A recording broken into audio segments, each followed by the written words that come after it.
नीती आयोगाच्या गुंतवणूक अनुकूलता निर्देशांक 2026 मध्ये महाराष्ट्रानं 53.7 गुणांसह देशात दुसरं स्थान मिळवलंय। रवींद्र चव्हाण यांनी समाज माध्यमावरील पोस्टद्वारे ही माहिती देत मुख्यमंत्री देवेंद्र फडणवीस यांच्या नेतृत्वाखाली ईज ऑफ डुईंग बिझनेस मध्ये राज्यानं उल्लेखनीय प्रगती केल्याचं म्हटलंय। रवींद्र चव्हाण यांनी समाज माध्यमांवर एक्स या समाज माध्यमावर ही पोस्ट केलेली आहे। महाराष्ट्र आता थांबणार नाही। नीती आयोगाच्या गुंतवणूक अनुकूलता निर्देशांक 2026 मध्ये महाराष्ट्रानं 53.7 गुणांसह देशात दुसरं स्थान पटकावलंय।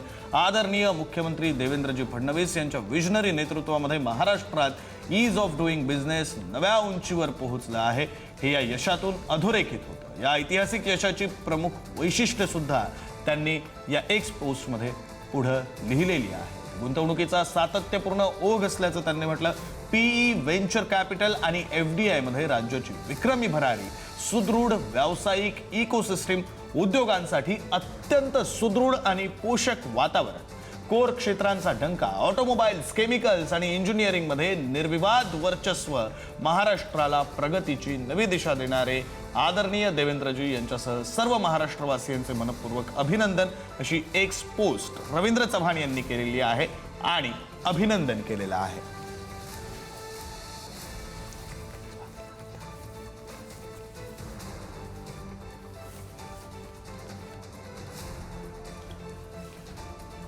नेमकी एक्स पोस्ट काय आहे आपण एकदा पाहूया।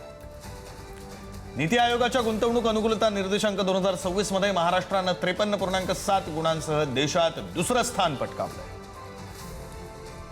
आदरणीय मुख्यमंत्री देवेंद्रजी फडणवीस यांच्या विजनरी नेतृत्वामध्ये महाराष्ट्रात ईज ऑफ डुईंग बिझनेस नव्या उंचीवर पोहोचलंय आणि हे या यशातून अधोरेखित होतंय। या ऐतिहासिक यशाची प्रमुख वैशिष्ट्य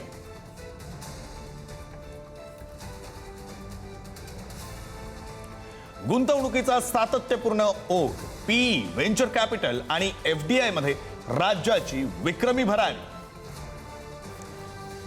सुदृढ व्यावसायिक इकोसिस्टीम, उद्योगासाठी अत्यंत सुदृढ आणि पोषक वातावरण, कोर क्षेत्रांचा डंका, ऑटोमोबाईल्स, केमिकल्स आणि इंजिनिअरिंग मध्ये निर्विवाद वर्चस्व,